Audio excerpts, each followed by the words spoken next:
Qué gusto que seguimos aprendiendo sobre las Sagradas Escrituras y agradezco tu presencia y tu interés.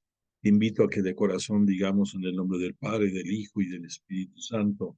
Amén. Dios nuestro,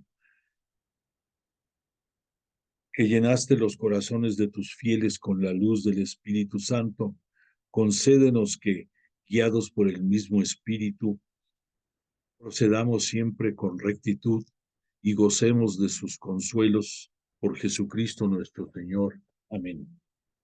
Pues hemos llegado aquí al punto en que hemos entendido a grosso modo, más o menos, la historia de la salvación en el Antiguo Testamento, los libros en los cuales está documentado el entendimiento de las tradiciones orales de los apóstoles y también el papel que tiene el magisterio dentro de la interpretación correcta de todo lo que la Biblia nos dice, sobre todo eh, en aclararnos la invocación y la inspiración del Espíritu Santo en los mensajes que el autor sagrado nos hace llegar. Recordemos que somos seguidores del método histórico crítico que el padre Salvador Carrillo Alday nos enseñó y que ahí nos enfocamos mucho a entender el entorno económicos, político, social, histórico de un determinado momento, que a eso le agregamos el estudio textual, el estudio de cómo está escrito el texto que estamos viendo, la lengua, el sentido, la sintaxis, ¿por qué no decirnos? El desmenuzar el texto. Y a eso le agregamos el mensaje teológico, el mensaje doctrinal que por la inspiración del Espíritu Santo el autor sagrado nos está presentando. Todo esto nos da un enfoque y una apreciación muy rica. En tiempos anteriores había una ciencia que se le conoce como hermenéutica, que no tenía el contenido tan rico como viene siendo una exégesis, esto que estamos hablando, ese desmenuzar, analizar a profundidad. Y no es un analizar por refutar el escrito, porque, porque la palabra de Dios pues nos llega a nosotros bajo la luz del autor, del escritor sagrado. Pero hace falta ese trabajo de exégesis para poder asimilar bien el sentido, la definición, el, el ubicarnos en pocas palabras. Y de ahí la importancia de que lo estemos haciendo bajo un método histórico crítico. Y te invito a que continuemos practicándolo y aprendiendo. Te quiero hablar en esta cápsula únicamente de la gran diferencia derivado de ese Antiguo Testamento y de su episodio más significativo, que fue la alianza pactada en el Sinaí entre Dios para los judíos, Yahvé Dios, y el pueblo de Israel. Quiero precisarte qué es lo que en esencia significó esta alianza, la antigua alianza, por decirlo con otras palabras. El autor de esta alianza, como siempre, es Dios. Él siempre tiene la iniciativa.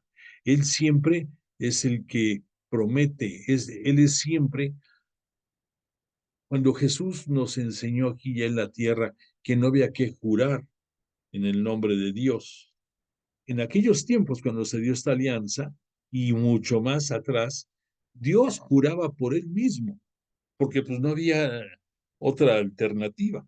Entonces, Dios les jura a los integrantes de Israel que van a ser su pueblo elegido, pero ellos se comprometen a guardar los preceptos que estaban en la tabla de la ley, en los 10 mandamientos que conocemos nosotros. Tristemente, con el devenir del tiempo, las autoridades religiosas judías le fueron agregando una serie de preceptos que obligaban a todos los integrantes del judaísmo a respetarlos. Pero había muchos preceptos de orden alimenticio, muchísimos de orden de purificación, de detalles que conocemos un poco a través de los evangelios, que no podían trabajar en sábado, que 20,000 cosas.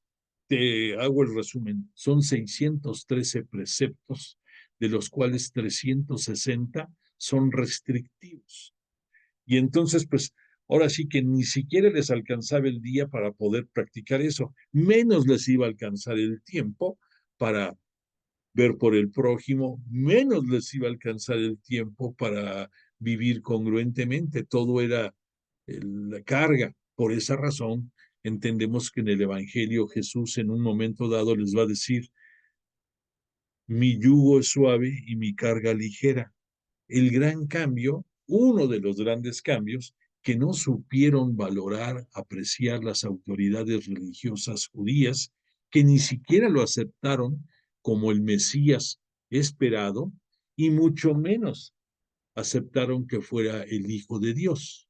Tristemente, pues ya conocemos cuál fue el desenlace de esto, que de una manera amañada, de una manera eh, pues, manejada, hacen que el populacho, que el pueblo presione a las autoridades romanas, en este caso a Poncio Pilato, y acabe condenando a muerte a Jesús de Nazaret. Sabemos que esto tenía que pasar porque tenemos que estudiar con detenimiento su pasión, muerte y resurrección para entender mejor que Jesús había venido a este mundo con las dos responsabilidades, una de enseñarnos el reino de Dios y la segunda de redimirnos del pecado.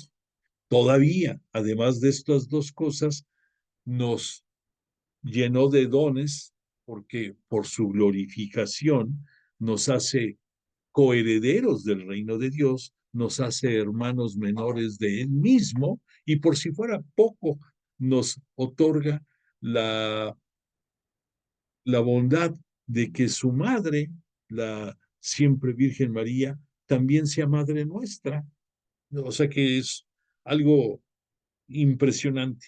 Pero entonces, con todo esto que te estoy citando, quiero que nos ayude a entender la grandeza y bondad de la nueva alianza que por medio de Jesús de Nazaret, nosotros, integrantes ahora, toda la humanidad entera, incluyendo en esa lote enorme a los propios judíos, constituimos el nuevo pueblo de Israel, ese nuevo pueblo del que tú, yo y todos nosotros formamos parte. Y también forman parte de él creyentes y no creyentes, chinos, rusos, amarillos, de pelo rizado, sin pelo, en fin, apóstatas, herejes, heréticos, de todo, creyentes, todos tenemos posibilidad de llegar a la salvación. ¿Por qué? Porque Jesús dio su vida por todos, no nada más por un segmento. Y esto lo vamos a entender mejor haciendo una comparación entre lo que fue la antigua alianza y la nueva alianza con Jesús. En la antigua alianza te decía, el autor de la alianza es Dios. El mediador fue Moisés, fue el que era el interlocutor entre Dios y el pueblo. El sacerdote, que a raíz de ese pacto surge por mandato divino, fue su hermano Aarón y su familia. Por lo tanto, vamos a ver que a partir de Moisés, los sacerdotes eran descendientes de la tribu de Leví, y dentro de esa tribu de Leví existía la familia de Aarón. Aarón fue el primer sumo sacerdote, la primera autoridad más elevada dentro del judaísmo. Y de ahí los descendientes de su familia, cuando moría el sumo sacerdote o los sacerdotes normales, pues por en automático iban supliendo a su antecesor. La víctima de esta alianza la constituían animales. Sabemos que había muchos sacrificios, holocaustos, eh, eh, incineración de animales, por 20,000 razones. Y lo que era más importante era que una sola vez en el año, ya cuando tuvieron la tienda del encuentro y posteriormente el templo de Jerusalén, el sumo sacerdote entraba el día de la festividad del Yom Kippur, que nosotros conocemos como el día de la expiación, y entraba el sumo sacerdote a ofrecer en el sitio más reservado de este templo, que se le conocía con el nombre de el Santo de los Santos, entraba y ofrecía sangre de animales, en primer lugar, por la redención de sus propios pecados del sumo sacerdote, y después pedía por la redención, la remisión de los pecados del pueblo a través de sangre de animales. Entonces, entendemos que era un ritual que así había sido prescrito y que tuvo validez y que ellos lo llevaron de la mejor manera posible, si tú quieres decirlo. Pero es imposible ya nosotros, a la luz de Jesús de Nazaret, a la luz de los evangelios, el pensar que por sangre de animal se van a redimir nuestros pecados. No puede ser. Y que la ley que regía este pacto era la ley del Sinaí, la que fue concertada entre Yahvé Dios y el pueblo de Israel. ¿Y cuál era la promesa de de esta antigua alianza? Que Dios los iba a llevar y les iba a dar en propiedad la tierra prometida, lo que es Canaán, esa tierra que mana leche y miel, y que en aquellos tiempos estaba habitada por distintas tribus de diferentes facciones, y entonces Dios les permitió que bajo su poder fueran expulsando o venciendo a las tribus que había para poder ellos habitar esa tierra. Estaban ahí, entre otros, los naboitas, los hititas y muchas tribus más. Hablemos ahora de la nueva alianza, que gracias a Jesús de Nazaret, con su advenimiento a este mundo en los tiempos de la plenitud, Dios a través de Jesús nos obsequia, nos brinda, nos da como gracia. La nueva alianza, el autor de ella es Dios Padre, o sea, Dios Padre, el Padre de Jesús de Nazaret, el unigénito, el primogénito, el, la imagen del propio Dios que conocemos. El mediador de esta alianza es Jesús, es él el que es el mediador, y desde entonces para todos nosotros se constituye en el mediador, en el intercesor de nosotros ante su Padre. Gracias a Jesús obtenemos todas las gracias, todos los favores, todas las prerrogativas, gracias a su mediación. Que el sacerdote de esta nueva alianza es el propio Jesús, que él, desde su encarnación, fue tomando las características que en su tiempo tuvieron los sacerdotes y el sumo sacerdote, y poco a poco va convirtiéndose en el sacerdote, en el sumo sacerdote y víctima eh, sin pecado para toda la eternidad. Entonces no puede haber un mejor sacerdote que él, no, y por lo tanto también la víctima, que es el propio Jesús, que derramó su sangre por la redención, la remisión de nuestros pecados, no puede haber alguien más perfecto. Entonces es Jesús mediador, es sacerdote y es víctima. Los beneficiarios de esta nueva alianza somos el nuevo pueblo de Dios, los que estamos en este peregrinar hacia a la Jerusalén celestial, al reino de los cielos. Y nosotros, la ley que en su tiempo estuvo dirigida a los judíos, a los israelitas, en nosotros es la ley del Espíritu grabada en nuestro corazón. Gracias a Jesús, Él fue nuestro primer paráclito. Paráclito quiere decir abogado, intercesor, y después cuando ya estaba próxima su ascensión a los cielos, nos ofreció que nos iba a enviar otro paráclito, el Espíritu Santo.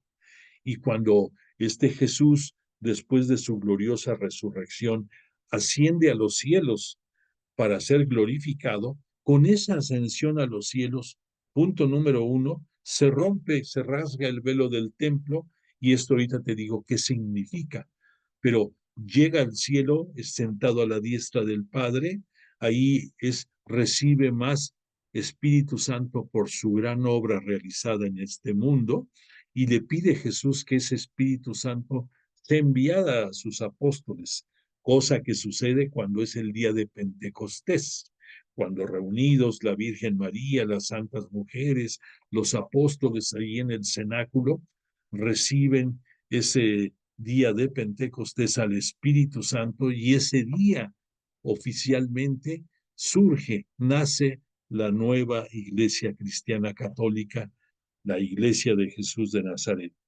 Entonces, esta ley, gracias al Espíritu Santo que Jesús nos presentó, la tenemos grabada en el corazón, y nuestro corazón es un corazón de carne, ya no un corazón de piedra, inmune a todas las necesidades y a todas las carencias de la población. Y por otra parte, nuestro corazón sabe lo que tenemos que hacer, lo que no tenemos, lo que tenemos que evitar, y pues cambia esto totalmente. Y además la promesa para nosotros integrantes de la nueva alianza es la tierra prometida, pero la tierra prometida para nosotros, la celestial, el reino de los cielos, el reino de Dios. Y pues eso, no puede haber algo más grande que esa bendición, esa gracia que tenemos gracias a esta nueva alianza suscrita entre Dios Padre y nosotros, integrantes del nuevo pueblo de Israel, con la mediación de Jesús de Nazaret. Pues con este bello resumen, vamos a continuar con nuestras cápsulas, y agradezco tu presencia, y vamos a cerrar esta sesión.